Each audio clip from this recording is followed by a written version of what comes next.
तो आज हम बात करेंगे एस्केलेटरी सिस्टम के टॉप 20 एमसीक्यू की जो हर बार एग्जाम में रिपीट होते रहते हैं। तो चलिए स्टार्ट करते हैं फर्स्ट क्वेश्चन से।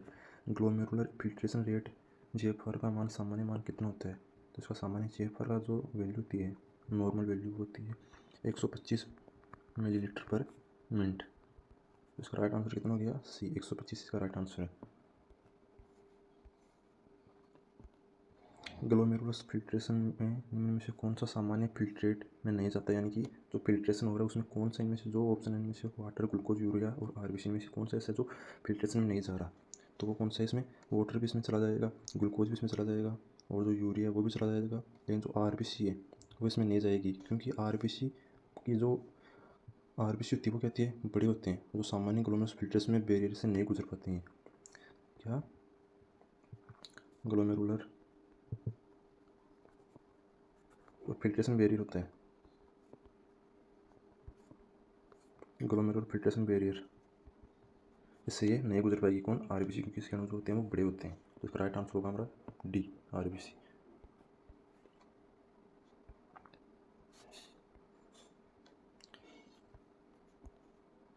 यदि एडीएच का सीक्रेशन बढ़ जाए तो यूरिन में क्या परिवर्तन होगा? ये बताना है कि यदि एडीएच जो हार्मोन है उसका सीक्रेशन बढ़ जाए तो क्या होगा? एडीएच जो पोस्ट पिट्यूटरी ग्लैंड से सीक्रेट होता है, किससे होता है? ये पोस्ट पिट्यूटरी जो ग्लैंड है उसे ये सीक्रेट होता है। कौन? ADH.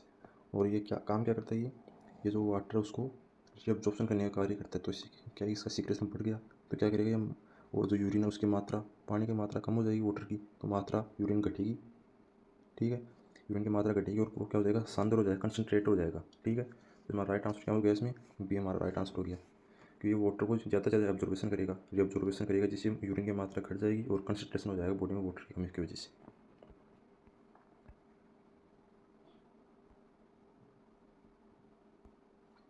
Proximal convoluted tubule PCT में फिल्ट्रेट ग्लूकोज का अधिकांश भाग किस प्रक्रिया द्वारा वापस अवशोषित होता है? ये बताना है।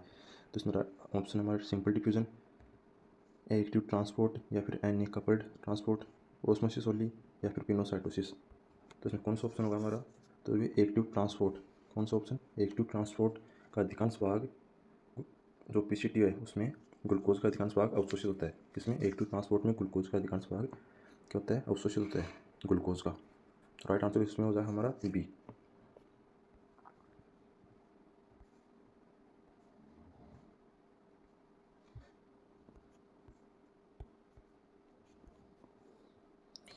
रेनिन एंजियोटेंसिन एल्डोस्टेरोन सिस्टम यानी कि रास का एक्टिवेशन मुख्यतः किस स्थिति में होता है? ये बताना। रास का एक्टिवेशन मुख्यतः किस स्थिति में होता है? तो जो रास का एक्टिवेशन है वो क्या होता है? जब बीपी क्या हो जाती है? बढ़ जाती है, कम हो जाती है, तो उस कंडीशन में रास एक्टिवेट हो जाता है। तो कौन सा इसमें बताना है हमारे option? Increase blood pressure, decrease renal perfusion, hyperglycaemia, increase GFR. तो हमारा जो ऑप्शन राइट आंसर है वो है डिक्रीज रीनल परफ्यूजन, यानी कि यहाँ पे क्या हो रहा है? जो बीपी हो रहा है, ब्लड प्रेशर, वो क्या हो रहा है? कम हो रहा है। इससे रेनिन रिलीज होगा, यानी कि ब्लड प्रेशर है वो क्या हो रहा है? इसमें कम हो रहा है, जिससे क्या करेगा? ये जो रेनिन रिलीज होगा, रेनिन रिलीज होगा, रेनिन रिलीज होगा तो ये क्या काम क्या करेगा? जो रेनिन रिलीज होगा तो काम क्या करेगा? ये एंजियो टेंसिन सेकेंड को किस में कन्वर्ट कर देगा? ये एल्डोस्टेरोन में। और एल्डोस्टेरोन की वजह से क्या हो जाएगा? ये बीपी वापस इंक्रीज हो जाएगा। राइट आंसर इसमें क्या हो गया? Decrease renal perfusion.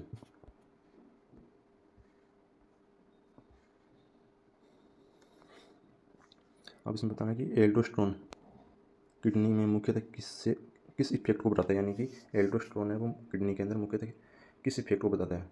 तो Na प्लस रीअब्जॉर्प्शन या फिर के का सीक्रेशन, पोटेशियम का सीक्रेशन, पोटेशियम आयन का सीक्रेशन, सोडियम आयन का सीक्रेशन या फिर पोटेशियम आयन का रीअब्जॉर्प्शन, केवल ग्लूकोज का रीअब्जॉर्प्शन, केवल वाटर का सीक्रेशन। तो राइट आंसर इसमें कौन सा होगा हमारा? तो इसमें राइट आंसर होगा ये सोडियम आयन उसका तो क्या करता है? रीअब्जॉर्प्शन है, और जो पोटेशियम आयन है उसका क्या करता है? सीक्रेशन करता है, यानी कि सोडियम का अवशोषण करता है और पोटेशियम आयन को बाहर निकालता है।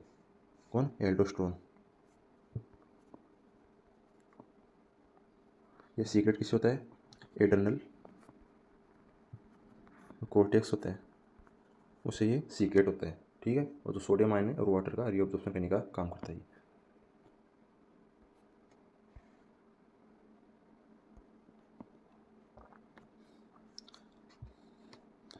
काउंटर करंट मैकेनिज्म में लूप ऑफ हेनले का कौन सा भाग वाटर के लिए रिलेटिवली इम्प्रीमेबल होता है, यानी कि उससे वाटर बाहर नहीं जा सकता, ये बताना है, एफ आर कम में होता है।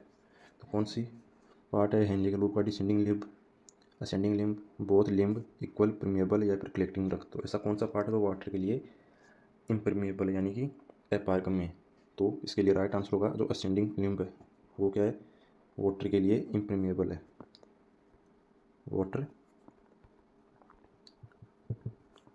वाटर इम्परमेबल है कौन? Ascending limb. और ये जो डिसेंडिंग लिम्ब है ये क्या है, वाटर के लिए हाईली परमेबल है, इसमें वाटर परमेबल है। ठीक है, तो राइट आंसर इसमें हो गया हमारा B. Descending limb of loop of Henle की प्रमुख विशेषता क्या है ये बताना है।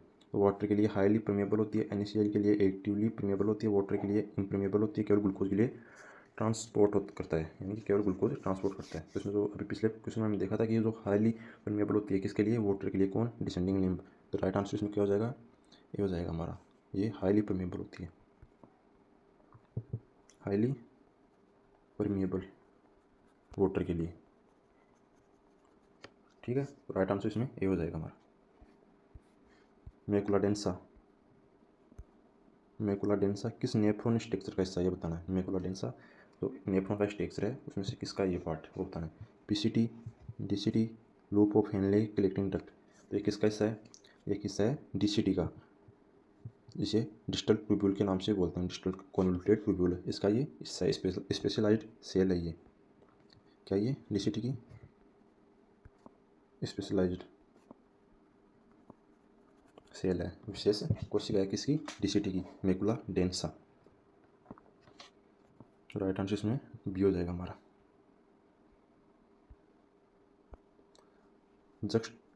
जक्स्टाग्लोमेरुलर एपरेटस का प्रमुख कार्य किससे संबंधित है? डाइजेशन से, regulation of GFR, blood pressure, RBC distraction और बाइल सिक्रेशन। तो किससे संबंधित है ये जक्स्टाग्लोमेरुलर एपरेटस से? तो इसमें रेगुलेट ऑफ GFR और ब्लड प्रेशर, यानी कि ये क्या काम करता है, ये जो जेजी सेल होती है जक्स्टाग्लोमेरुलर एपरेटस वाली सेल, जेजी सेल, ये क्या करती है, वो रेनिन रिलीज करती है, रेनिन रिलीज करती है जो एंजियोटेंसिनोजन सेकेंड को एल्डोस्टेरोन में कन्वर्ट करता है, और ब्लड प्रेशर को ये क्या करता है, एंजियोटेंसिनोजन सेकेंड होता है उसको एल्डोस्टेरोन में कन्वर्ट करता है। एल्डोस्टेरोन जो क्या करता है, जो BP होती है उसको बढ़ा देता है। ठीक है, राइट आंसर इसमें क्या हो जाएगा, बी हमारा राइट आंसर हो जाएगा। इसमें रेनिन रेगुलेशन ऑफ GFR और ब्लड प्रेशर से संबंधित है।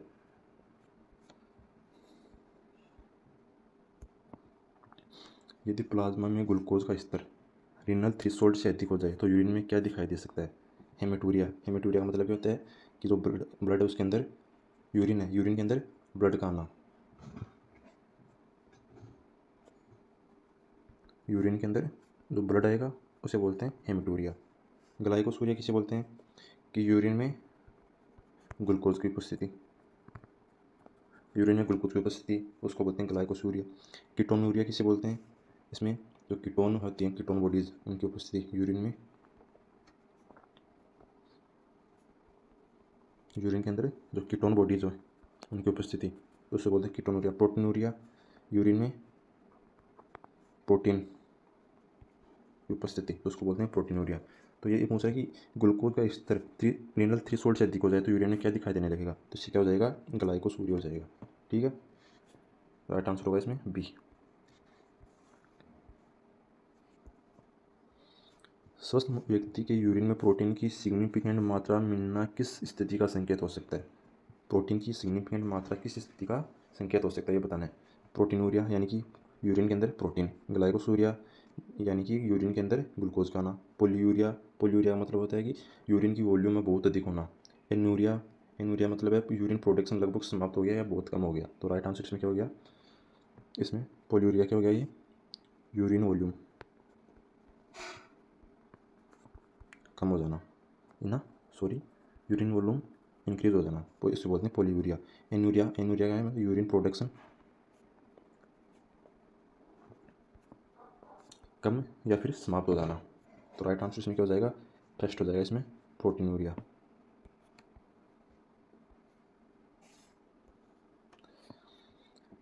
किडनी एसिड बेस बैलेंस बनाए रखने में मुख्यतः किस प्रक्रिया में सहायता करती है ये बताना। एस प्लस का सीक्रेशन करती है और बाइकार्बोनेट आयन का कंजर्वेशन करती है। O2 का सीक्रेशन करती है, CO2 प्रोडक्शन करती है और ग्लूकोज सीक्रेशन करती है। तो इसमें राइट आंसर इसमें क्या हो जाएगा हमारा, जो किडनी है वो एसिड बेस बनाए रखने के लिए क्या करती है, जो एसिड है, कौन, जो एसिड है, एसिड यानी कि H प्लस आयन, और जो बाइकार्बोनेट आयन है उनका H प्लस का तो क्या करेगी ये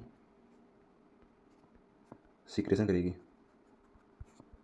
और जो बाइकार्बोनेट आयन है CO3 माइनस, इनका क्या करेगी, ये कंजर्वेशन करेगी, संरक्षण करेगी। तो राइट आंसर इसमें कौन सा हो गया हमारा, ए हो गया इसमें।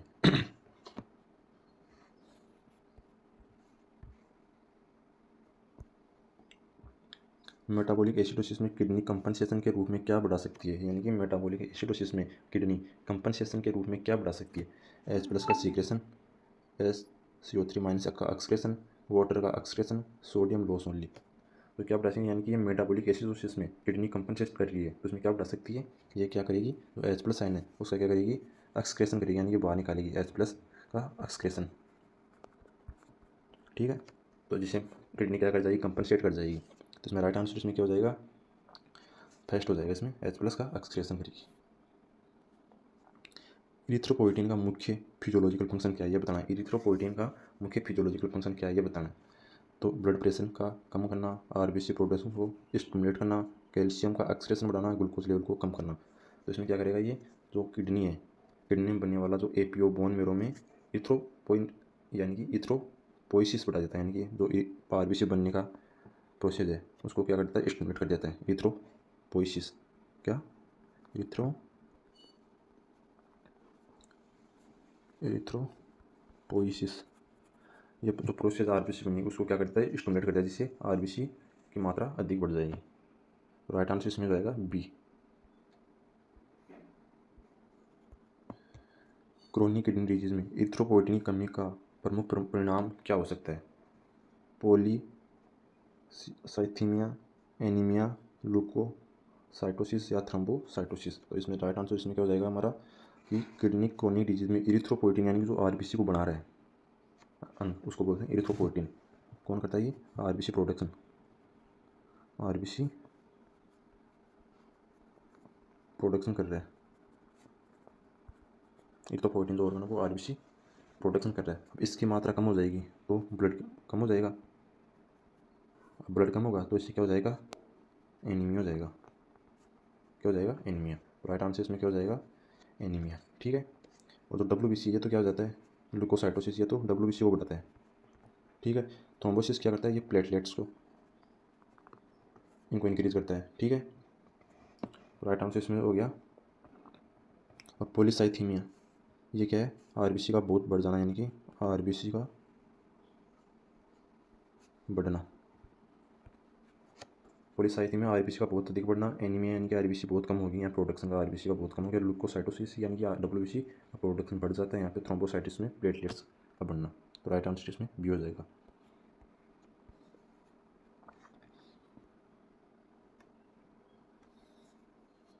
निम्न में से कौन सा सब्सटेंस सामान्यतः ग्लोमेरुलर फिल्ट्रेशन के बाद पीसीटी में लगभग पूरी तरह रीअब्जॉर्ब हो जाता है, यानी कि उसका पूरी तरीके से पीसीटी के अंदर अब्जॉर्प्शन हो जाता है, पुनः अवशोषण हो जाता है।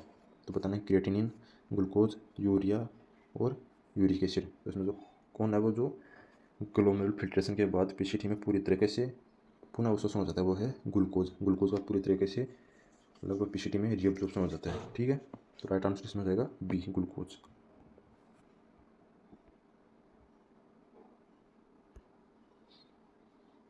क्रिएटिनिन क्लियरेंस का उपयोग करने के लिए मुख्यतः किसका अनुमान लगाने के लिए किया जाता है, लीवर फंक्शन का, जीएफआर का, लंग कैपेसिटी का, कार्डियक आउटपुट का।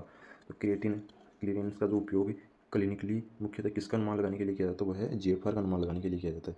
जीएफआर का अनुमान लगाने के लिए इसका उपयोग किया जाता है, किसका, क्रिएटिनिन क्लियरेंस का उपयोग किया जाता है जीएफआर का पता लगाने के लिए। तो राइट आंसर इसमें होगा बी। एडीएच की कमी से कौन सी स्थिति उत्पन्न हो सकती है, diabetes mellitus, diabetes insipidus, Cushing syndrome, Addison disease. तो बताएं डायबिटीज़ मेलाइटस ये तो क्या है, इंसुलिन और ग्लूकोसिस रेगुलेशन से संबंधित है डायबिटीज़ मेलाइटस, यानी कि इसमें इंसुलिन और ग्लूकोज से रिलेटेड, यानी कि इसमें क्या हो रहा है, इंसुलिन ग्लूकोज रेगुलेशन से संबंधित है, इंसुलिन और ग्लूकोज रेगुलेशन संबंधित है डायबिटीज़ मेलाइटस। इंसिपिटस इसमें क्या हो रहा है, एडीएच की कमी हो रही है, एडीएच की कमी, एडीएच की कमी हो रही है, जिससे क्या हो जाएगा, जो यूरिन है वो बहुत डाइल्यूट, यानी कि अधिक मात्रा हो जाएगी यूरिन की, यूरिन क्या हो जाएगा इसमें डाइल्यूट हो जाएगा, पतला हो जाएगा बहुत अधिक, एडीएच की कमी होता है, क्योंकि ये एडीएच हार्मोन है, ये वाटर को रीअब्जॉर्प्शन करने का कार्य करती है, लेकिन अब यहाँ क्या हो रहा है, एडीएच की कमी हो रही है, तो यूरिन डाइल्यूट हो जाएगा, पतला हो जाएगा। कुशिंग सिंड्रोम ये कोर्टिसोल से संबंधित है, यानी कि जो कोर्टिसोल हार्मोन से संबंधित है, ये कोर्टिसोल। एडिसन डिजीज ये एड्रेनल कोर्टेक्स के हार्मोन है, एड्रेनल कोर्टेक्स जिसके एल्डोस्टेरोन और इनकी कमी से हो जाता है एडिसन डिजीज, एड्रेनल कोर्टेक्स के जो हार्मोन है उनकी डिफिशियंसी की वजह से हो जाता है एडिसन डिजीज। तो राइट आंसर इसमें हो जाएगा diabetes mellitus, right diabetes insipidus जो एडीएच की कमी से हो जाता है, सॉरी। एक पेशेंट में यूरिन आउटपुट बहुत कम होकर लगभग 100 ml पर डे से भी कम है, तो ये क्या हो सकता है, इसे क्या कहा जाता है, पॉलीयूरिया, यानी कि इसमें यूरिन बहुत अधिक, यूरिन आउटपुट बहुत अधिक है, पॉलीयूरिया। ओलिगोयूरिया, ओलिगोयूरिया में क्या है, यानी कि यूरिन आउटपुट कम है, इसमें 400 से 500 ml से भी कम है, इसमें यूरिन आउटपुट कम है। एनूरिया, एनूरिया मतलब है कि यूरिन आउटपुट को 100 से भी कम हो गया, यानी कि 100 ml पर डे से भी कम है, तो इसे बोलते हैं एनूरिया। तो ये राइट आंसर तो यहाँ हो गया हमारे को। डिसूरिया, डायसूरिया, डायसूरिया मतलब यूरिन करते समय दर्द होना, यूरिन आउटपुट के समय दर्द होना, डायसूरिया बोलते हैं। एनूरिया 100 ml पर डे से 100 मिलीलीटर पर डे से भी कम हो जाता है इसमें, ठीक है। ओलिगोयूरिया में बहुत यूरिन आउटपुट 400 से 500 ml से कम हो जाता है, ठीक है। पॉलीयूरिया यानी कि यूरिन आउटपुट बहुत अधिक है, ठीक है। अब इसमें कुछ पॉइंट्स देख लेते हैं, जैसे कि जीएफआर नॉर्मल कितना होता है, जीएफआर होता है 125 ml पर मिनट, ठीक है। और जो एडीएच है ये क्या क्या काम करता है, एडीएच ये यूरिन है उसको कम कर देता है, प्लस साथ में क्या करता है, ये कंसनट्रेट कर देता है, उसको सांद्र कर देता है, यानी कि कंसनट्रेशन बढ़ा देता है यूरिन की, ठीक है। ये इसका काम हो गया एडीएच की। एल्डोस्टेरोन क्या करता है, एल्डोस्टेरोन जो एड्रेनल कोर्टेक्स से सीक्रेट होता है, ये क्या करता है, तो सोडियम आयन है उनका रीअब्जॉर्प्शन करा देता है, रीअब्जॉर्प्शन बढ़ा देता है, ठीक है। साथ में जो पोटेशियम आयन है उसका सीक्रेशन कर देता है ये, ठीक है। और जो हेलने की लूप जो डिसेंडिंग लिम्ब है, कौन सी डिसेंडिंग लिम्ब है, ये क्या काम करती है, ये वाटर को बाहर निकालती है, इससे वाटर जा सकता है बाहर, वाटर बाहर, ठीक है। और जो असेंडिंग लिम्ब है, असेंडिंग लिम्ब ये क्या काम करती है, ये जो NaCl है उससे तो क्या करती है, ये बाहर करती है, लेकिन ये वाटर को नहीं जाने देती, वाटर बाहर नहीं, लेकिन ये NaCl को बाहर जाने देती है, कौन, असेंडिंग लिम्ब। जो डिसेंडिंग है वो वाटर को बाहर जाने देती है, ठीक है। पॉइंट आया था हमारे एक बीच में, मैकुला डेंसा, क्या, मैकुला डेंसा ये क्या है, एक डीसीटी की स्पेशलाइज्ड सेल है, क्या है, स्पेशलाइज्ड सेल है डीसीटी की, ठीक है। रास क्या है, रास ये क्या करता है, ये काम है, ये बीपी को इंक्रीज़ करने का काम करता है, कौन, रास मैकेनिज्म की वजह से बीपी इंक्रीज हो जाती है, ठीक है। और जो क्रिएटिन, क्रिएटिन से ये क्या है, जीएफआर का एस्टिमेट करता है, यानी कि जीएफआर को मापने का संकेत है, क्रिएटिन क्लियरेंस, ये क्या काम करता है, जीएफआर को मापने का संकेत है, ठीक है। जो एडीएच हार्मोन है इसकी डिफिशियंसी कमी हो जाएगी तो क्या हो जाएगा, डायबिटीज इंसिपिडस, ठीक है। और जो 100 ml से अगर यूरिया अभी 100 ml पर डे से भी कम आ रहा है, तो ये क्या, कौन सी कंडीशन है, एनूरिया की, कंडीशन, किसकी कंडीशन है, एन हो जाएगी। तो ये हमारा टॉपिक हो गया एक्सक्रीटरी सिस्टम के टॉप 20 क्वेश्चन। Thank you.